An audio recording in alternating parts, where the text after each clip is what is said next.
League of Legends is one of the biggest games out on the market, there's no doubt about that, but as a consequence it will have a big community. This community will have somewhat of a lore of itself, such as people interacting with each other, funny moments, drama, and the list goes on. But it will also have some mysteries to it, some of which are unexplained or certain key facts we still don't know about. This video will just scratch the surface level of the mysteries, and I am most likely going to make a video on all of them. With that in mind, here's the top 5 mysteries we have in the League community still today. The first one on this list is about Nemesis and his pro play career. In 2020, Nemesis would suddenly be replaced out of Fnatic, most likely due to his perceived poor performance and the public perception of him. The Worlds run in 2020 would see the first ever reverse sweep occurring, which was where Fnatic lost 2-3 to top esports. A lot of people would start to blame Nemesis and criticize his performance strongly, leading to him being scapegoated. In addition, prior to the Worlds run, there were two major issues within Fnatic and Nemesis. The first one is that Fnatic was already suffering from internal struggles. Without going too much in depth, various players on the team had different ways to play the game and saw the game differently. This led to a lot of issues within the team and also issues that went unsolved. Even Selfmed said that he just played with Vipo during the games and not with his mid laner Nemesis. Nemesis even went on to say that the roster was completely dysfunctional. I was just lucky that I was in such a good team, or what? When we were completely dysfunctional, no player played with each other at all. We were completely dysfunctional both years and we still reached top 2 consistently. Even a huge drama would develop out of this later, as Vipo would go onto a podcast with I Will Dominate and suggested that Fnatic could have dropped the mid-jung combo of Nemesis and Selfmade, particularly because of Selfmade's inability to play selflessly. Vipo would further go on to state that this ends in me having a team that I don't really like. I don't feel like our team was connected whatsoever. Nemesis reacted to this news by saying, I don't do those things, it's super unprofessional, I don't go into public and talk shit about other people from my team. The other major issue for Nemesis is that prior to the World's 2020 run, he was informed by the Fnatic management that he was getting replaced. The League community reacted to this with some shock and questioned whether it affected his performance. To everyone's dismay, Nemesis refuted it by saying that this news didn't affect him at all. However, he would go to say that something did affect him, but remained quite vague. Doesn't that fuck your mental? No, not that part. Something else. Dealing with circumstances that are unlivable for us human being. That fucks my mental. Not the fact that they... Do you think it was deserved? But I feel very bad for you, bro. I mean, that's just subjective opinion. I'm not gonna say anything. It's just, I think any player in the world will get replaced under those circumstances even faster. That's what I think. I don't think there's a single player that would survive. After Worlds, Nemesis went on to join Gen G as a streamer, but the public perception of him and the reputation he had at this point would lead him to being blacklisted from organizations, particularly in the LEC. This is apparently because of his unfair reputation of being a bad teammate and that he associates himself with blacklisted persons. Blacklisted in this case just means people they don't like. The reason why he wasn't getting offers from the best teams is because he was not good enough. No, it's because the teams are already filled with players, and I'm also like blacklisted by a lot of teams because of the narrative that I'm a bad teammate. They don't want to deal with this. Also, I associate myself with certain people that orgs want to blacklist and they stay away. Therefore, they also blacklist me. Or I guess I did. That's just how the scene works. I'm not even flaming anyone. Not saying anything negative against anybody, it's just how esports scene works, okay? In addition, Nemesis said the best thing he could have ever done in his career was to quit in the middle of Worlds 2020 or before the tournament, which most likely would have prevented the down spiral of these events, as this would be the only way to dodge the hate and the drama he received, but also because there were a lot of behind the scenes reasons as to why it would be a good idea. Do you have any regrets about how your pro career went? Not sure. The only thing that I could change in my pro career would be to quit at Worlds 2020. Like quit before the tournament starts. Or quit in the middle of it. Why? Because it would be the only way to not get like... It would be the only way to dodge the hate afterwards. There's like a lot of like behind the scenes reasons why that would be a good idea. So essentially there's a lot of questions and mystery to the unfolding of these events. So what are those behind the scenes reasons as to why it would be a good idea? What were the issues Nemesis was facing during 2020 that affected him? Why is Fnatic's management so terrible for 3 years and counting? How was Nemesis mistreated by the Fnatic management? What are the true reasons as to why he was blacklisted, and how valid are those reasons? As said, we'll explore this topic more in depth in another video with hopefully some answers to them, but as for now it remains a League community mystery. On February 24th, 2023, Dantes would announce that he was asked to not attend the Streamer Awards, albeit being nominated as the best League player of the year. In addition, Dantes would reveal just 1 month ago from this video that he was also blacklisted from Riot affiliated events and other Twitch events. I didn't think I was gonna go at first, but I thought that maybe there might be a possibility that I would. But then, someone told me that apparently there were, I guess, like people sending in complaints that I was even like nominated in the first place. So I was asked to not attend. Let's just say that. But it's okay. There's always next year. I literally told him, no, you can have other content creators, but not Dantes. And then I know this guy who's like a coach for a team. Like Disguised Toast is doing an event in partnership with Riot as well, where he's doing this like NA thing where he's bringing like 4 or 5 like NA content creators, and then they make their own teams kind of stuff, right? Like think of like Twitch rivals. And I got blacklisted from that event as well. They're literally blacklisting me from every Riot affiliated event. GG, but it's fine. So there's this one point where there was like a lot of high-low win trading, right? And I made tweets about it and I said, yo, Riot, do something. And they didn't do anything, right? So then I DM'd the head of the LVP this.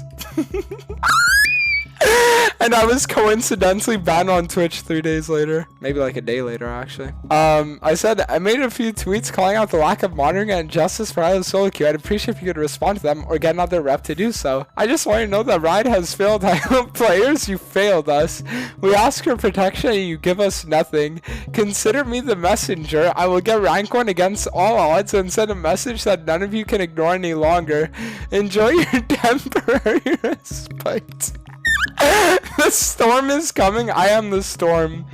So after I sent that to the head of LPP, she hated me, and ever since then, yeah, I just say the entire like Riot industry hates me. Because the problem is, if you get on the bad side of like one person, then they all hate you because like they make sure of it. It's a very like vindictive work environment.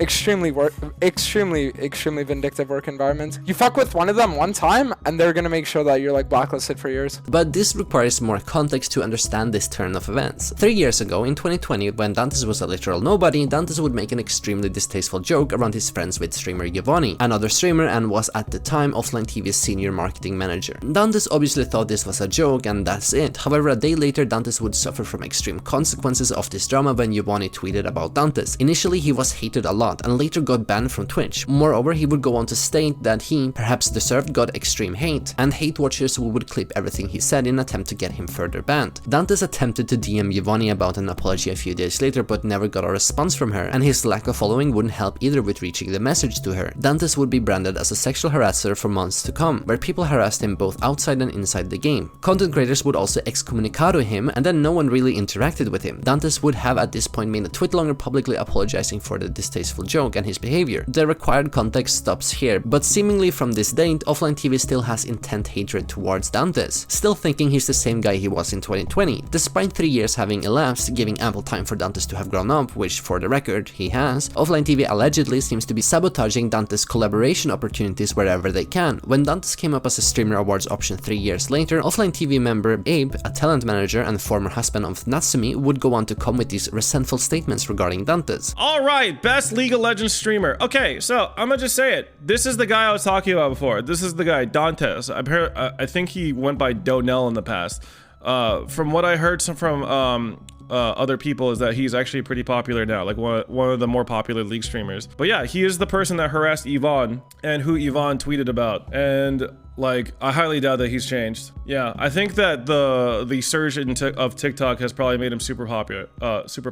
So, yeah, fuck this guy. I hate this guy, and I would literally vote any of these 3 over him. So I'm gonna vote Tyler 1. This guy's toast, who boasted about getting Dantes banned back then but seemingly has deleted the tweets, would also imply very obscurely that Dantes should just be happy about getting nominated, and calling him Lil Bro, as you can note in this clip. League of Legends, I saw Tyler 1's name, I'm voting Tyler 1. I'm not even gonna look at the other ones. No offense to other League of Legends streamer, but if you're in the same category as Tyler 1, you're just done. You're just done, little bro. Be happy that you got nominated.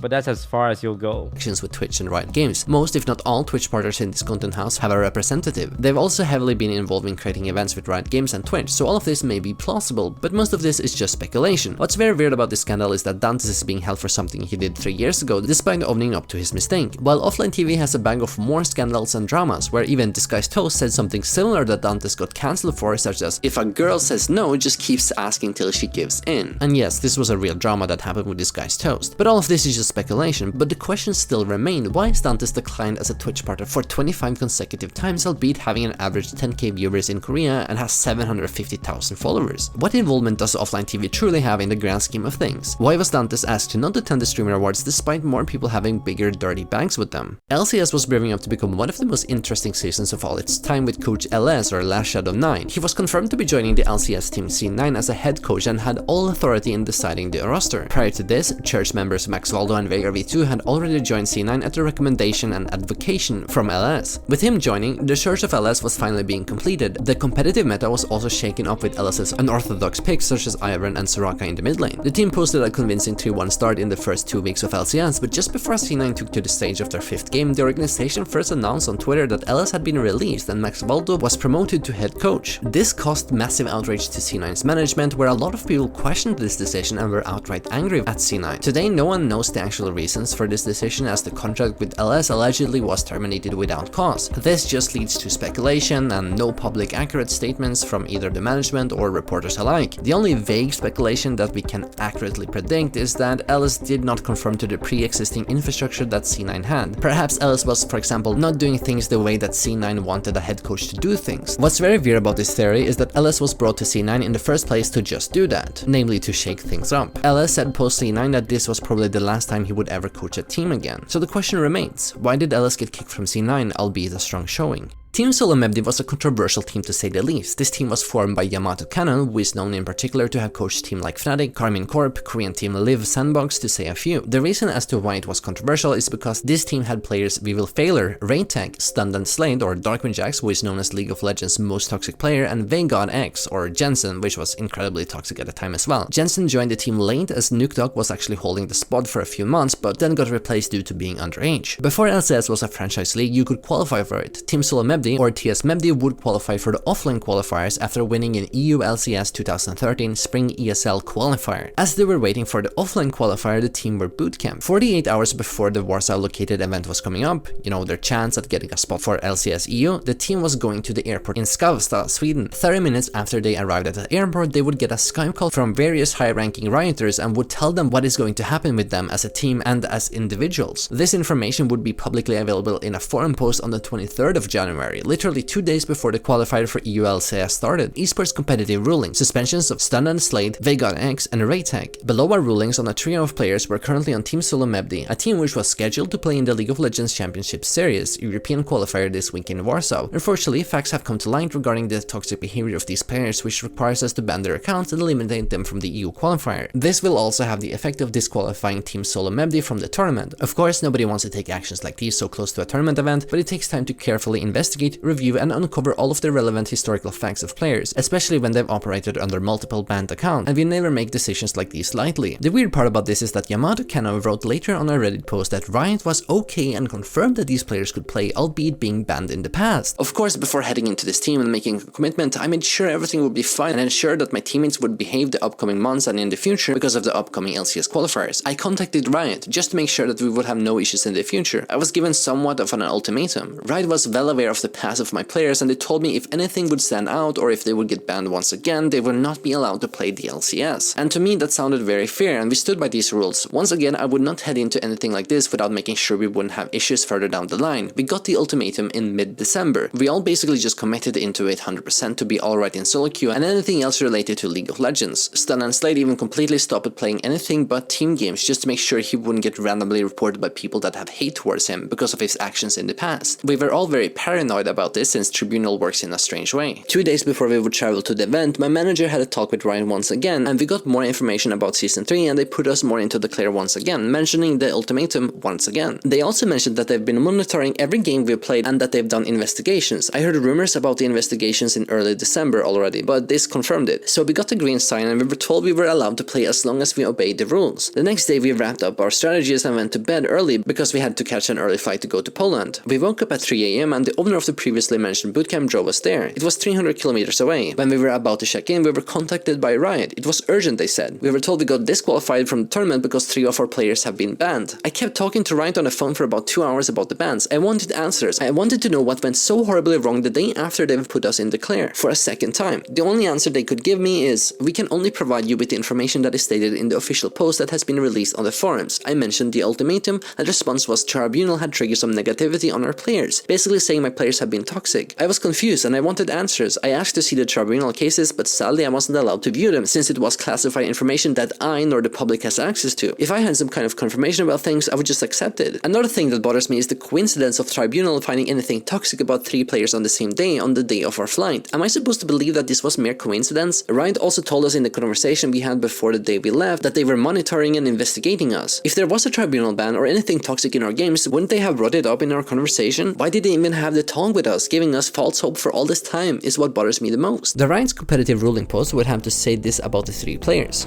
Stunned and slayed. Darkwing Jacks. The investigation has confirmed a number of facts in the player history of Khaled Abu Sagar, including a consistent pattern of in-game verbal abuse, racism, anti-Semitism, and threatening behavior which requires immediate action. Abu Sagar's current account, Stunned and Slayed, has been suspended by Tribunal 5 times, including a recent 2-week suspension in December. This account has established a persistent record of in-game harassment, verbal abuse, and unacceptable behavior. 54% of reports were for offensive language, verbal abuse, and negative attitude. Stunned and Slayed has been reported in 18% of total matches and is currently before the Tribunal for a possible permaban. Much worse, however, is the unprecedented multitude of violations in Abu Sagar's gameplay history. He previously had been permabanned on 3 additional accounts, including the notorious Darkwing Jacks account. The Darkwing Jacks account established the highest harassment score ever recorded on the EOS server. No player, before or since, has matched this degree of negative behavior. In game chat, Abu Sagar has threatened to physically injure players, including a Riot employee. His previous accounts are replete with a very large number of racist and anti-Semitic insults. Darkwing Jacks was reported more than 1,000 times during a 375 game period, February to April of 2012. Despite years of repeated punishments, official warnings, and permabans, Abu Sagar has continued his pattern of unacceptable behavior during the past several months under the Stunned and Slayed account, even as his team advanced into the upcoming LCS EU qualifier. As a result of this player's abject history of poor sportsmanship and harmful actions, the player behavior team has issued a lifetime ban on Abu Sagar. His Stunned and Slayed account has been permabanned and all future accounts will be permabanned on site. Ruling: Abu Sagar has fully violated every part of the Summoner's Code.